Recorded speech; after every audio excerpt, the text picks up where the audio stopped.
Good evening, everybody on Facebook. My name is Claire Carrington, as you can see below, and I'm co-founder of Aspiring Businesswomen. And with me is the lovely Pamela Smart Windle, who has been a member of ABW for a fair few years now. Pamela, do you remember when I feel like you were with us from the beginning, or damn it? I think it was near the beginning. I think it was 2014, I think. Yeah.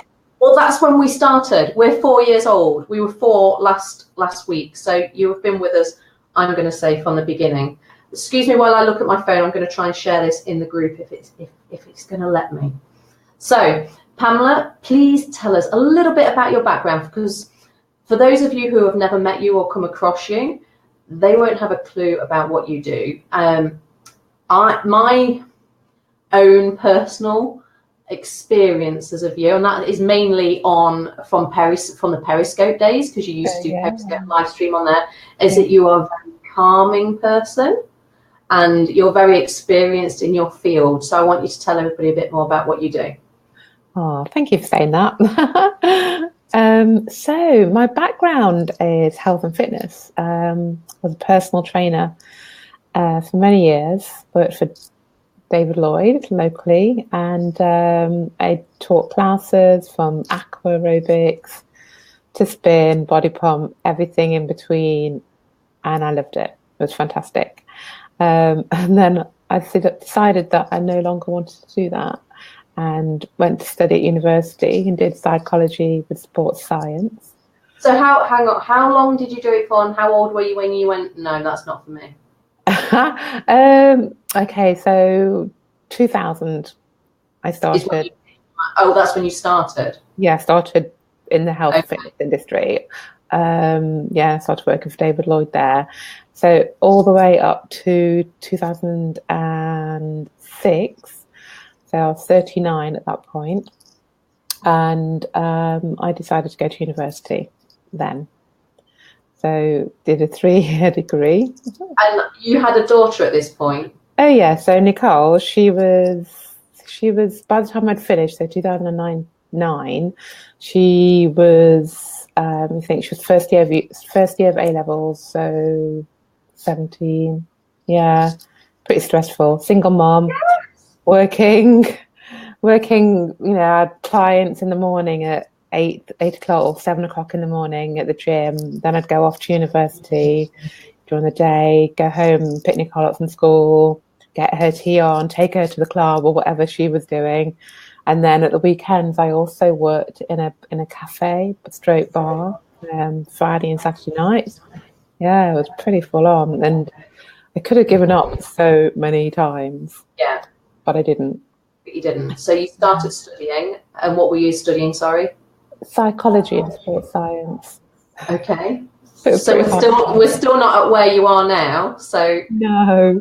So I thought I wanted to be more instead of working with the physical body, I wanted to work with the mind.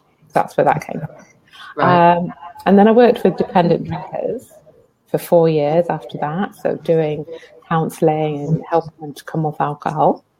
That was part of the NHS. And in that time, I learned a lot about clinical work and stuff. And then I decided I didn't like that anymore. Didn't like being employed. So it was the employed aspect that you didn't like? That was a big part of it.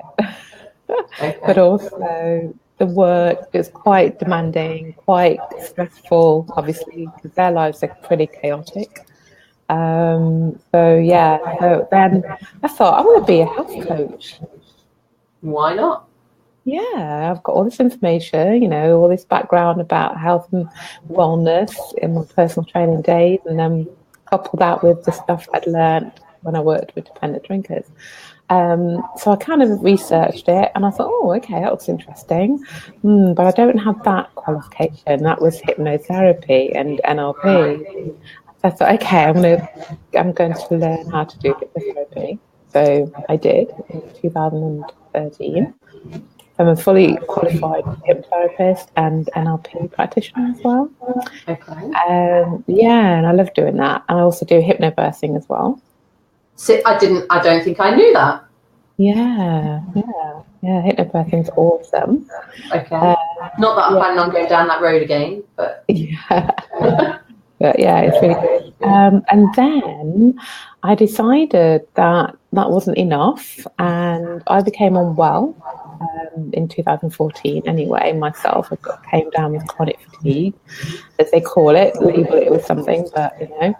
And I decided that I was going to sort of discover what was the root cause, because I felt that the GPs didn't have a clue how to get me better, basically. And it was when my dad had died, and my eldest sister, hypnobirthing is amazing. It is. that's terrible. Yeah, it is amazing. Yes, and my father had died, and my eldest sister started having hot sweats, and we thought, oh, okay, this looks like the menopause. You know, I didn't know anything about it. All I knew was all the negative side effects about the menopause. So that's kind of started my curiosity, really, of looking at what is the root cause of menopause. Yeah, obviously we know it's about your hormones changes and your ovaries no longer producing those hormones, but I wanted to know more, so I started reading about it. And I learned that actually there's lots that women can do naturally to alleviate a lot of the symptoms that women go through. Yeah. Well, you should say that, because I put natural remedies as opposed to HRT. Yeah. Talk to us a bit about that. Yeah. So basically, when I work with clients, I go for the root cause. And yes, a woman who is menopausal or perimenopause, the root cause looks like it's hormones, but sometimes it doesn't have to be. Sometimes it could be stress, you know, from events that are currently happening, or if she's worrying about the future, that can also impact your hormones. Or is it something that's happened in the past that she's never resolved? You know, that also affects your hormones as well. And, you know, so there's lots of things you can do psychologically, you know, helping manage stress or overcoming something. And then the physical aspects of, you know, making sure you're eating the right foods, you know, not having lots of foods that are processed, you know, and eating really good quality food. So you said you were trying to identify if your sister had gone through it at the time, and was she going through it? She had just started the perimenopause. Yeah, so that was 2014. Yeah. So perimenopause is a phrase that was kind of relatively new to me about maybe 2-3 years ago, when I was 37 then, and people were like, "Oh, you could be in perimenopause," and I was like, "What the hell?" No, when can perimenopause start? Technically speaking, it's 35. Yeah. So Yeah. I think that some women don't actually realise that our bodies are well, mine is changing now, and I know that physically, never mind just hormonally as well. Are there things that when you're in the perimenopause that you can do that will help you longer term? Yeah, I mean, to be honest, I think every woman, regardless whether you're 20 something or 35 or 45 or 55 and beyond that, every woman needs to, I think, understand the hormones, understand what they do, the purpose of them. If you're still having a cycle and it's not artificial, so you're not on a pill or a coil fitted or anything, is understanding which hormones are meant to be dominant at different times of your cycle. And so by understanding that relationship, you understand yourself. So I think the first thing to do is to get to know your cycle. And in that, you'll get to know yourself. Okay, so TMI for anybody who's watching, I'm on the coil, so I don't have a cycle. Would I be able to, or would any other woman out there be able to identify or relate to our hormones? Because I get monthly headaches, but that's as far as it goes for me, really. Yeah, I mean, if you're on the pill or the coil or the implant, then basically your ovaries are switched off. Yeah. Because that's the idea, isn't it? Yeah. Yeah. And therefore you don't have a cycle. You know, you might have a bleed, but that's not the same as a cycle. So yeah. we wouldn't be able to identify if we were going into the menopause then? No, not at all. Not unless things were really, really bad. Then perhaps, you know, the GP might do blood tests, perhaps. But, you know, even then you'd have to stop taking the artificial hormone for you to really know what's going on in your body. So is it a positive for me that I might sail through it because I'm on the coil? Well, there's research to show that actually being on the pill or having a coil or an implant, having artificial hormones in your body can actually make your menopause much worse. Wonderful. It's always nice to know.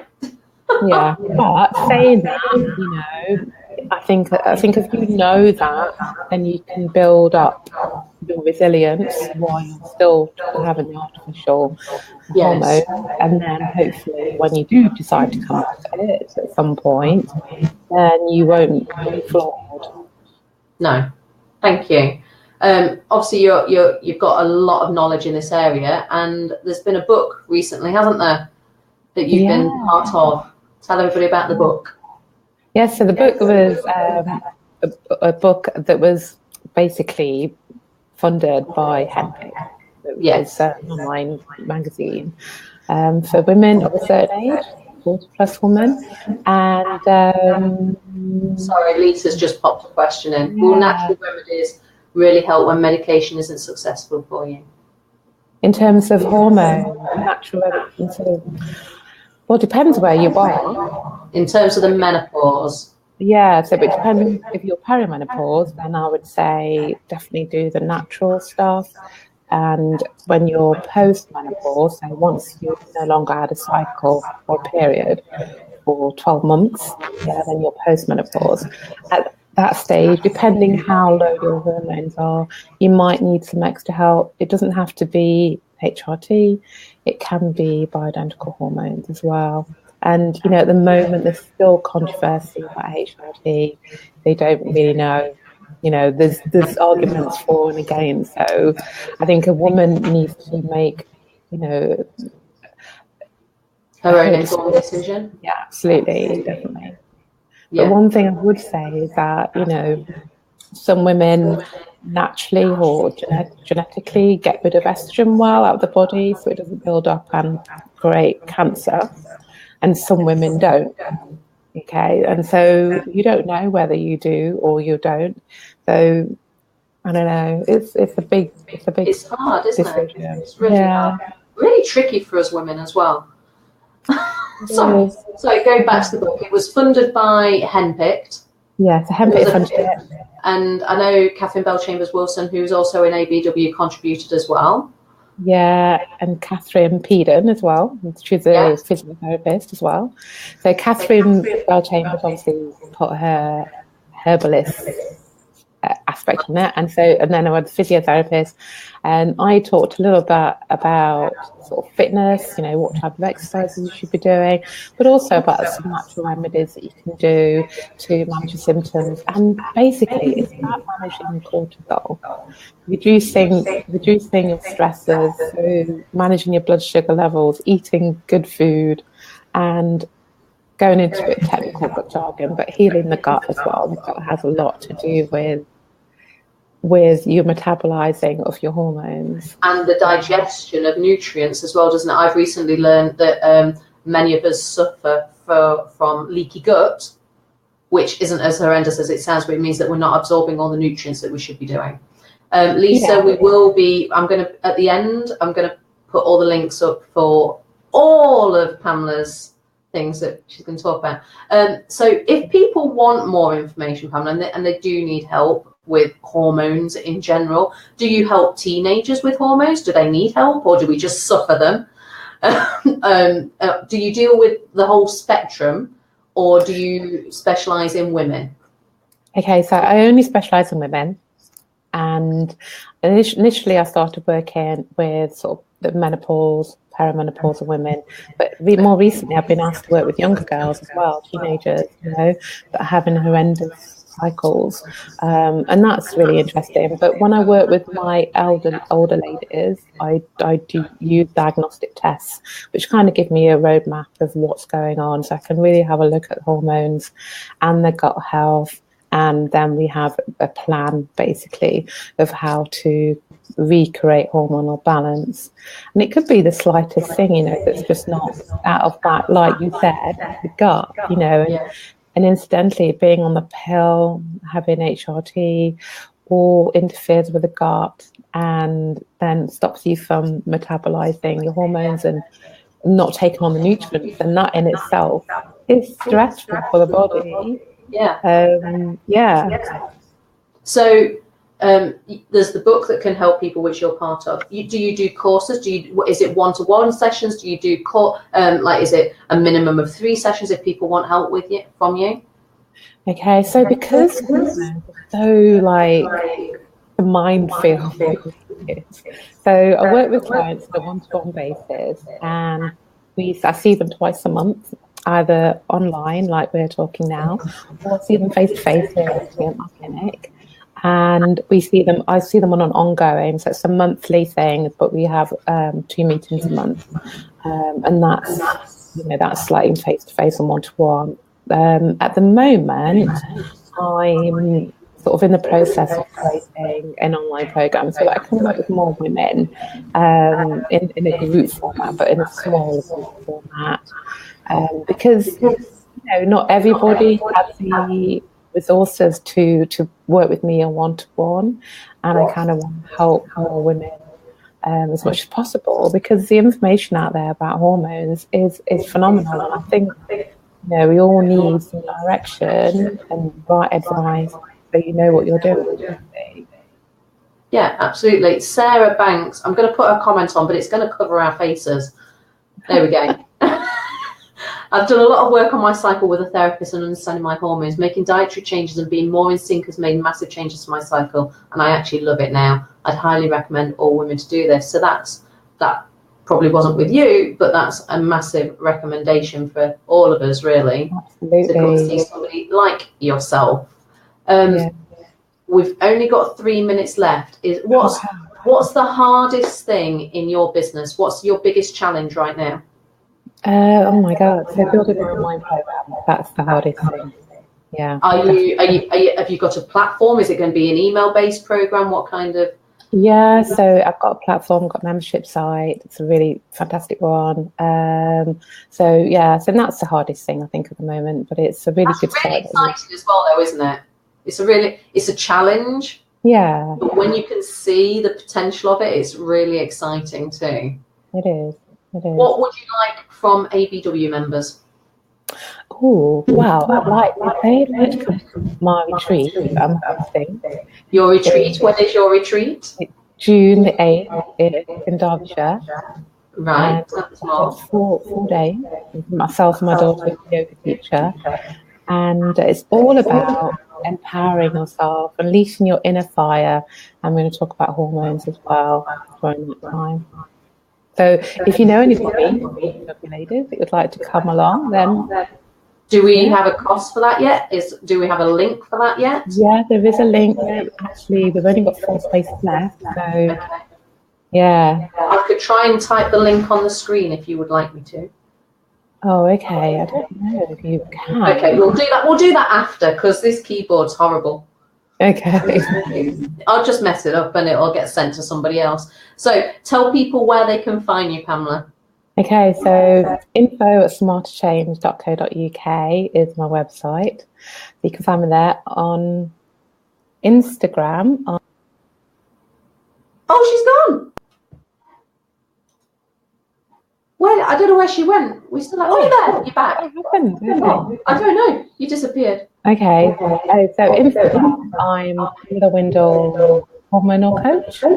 Hormone coach, I think. I'm asking you. And Facebook, it's a really long one. So it's Pamela Windle, Smarter Change, Wellness for Mind and Body. That's pretty long. Right. You're going to send me those, and then or you can comment on these afterwards in the comments with all your links so that you know that they're right. You can do them on your course and your retreat.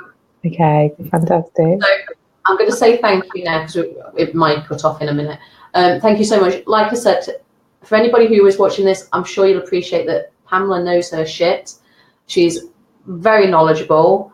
Our group is all women, so if you're not going through it yet, you will be doing soon. And Pamela's the lady to go to. So thank you very much, Pamela. Thank it's you. Been great chatting to you. And isn't she so calming just to listen to? Like, I get Pam like this, and you're just so relaxed and chilled. It's lovely. You are a calming influence. Thank you. And I'm sure your clients think the same too. So we'll see you in the group soon. Yeah. Yeah. Okay. And let us know when everything's up and the links and your course is working and promoted in the group. Yes, fantastic. Thank you. Okay. Yeah. Thank you. See ya.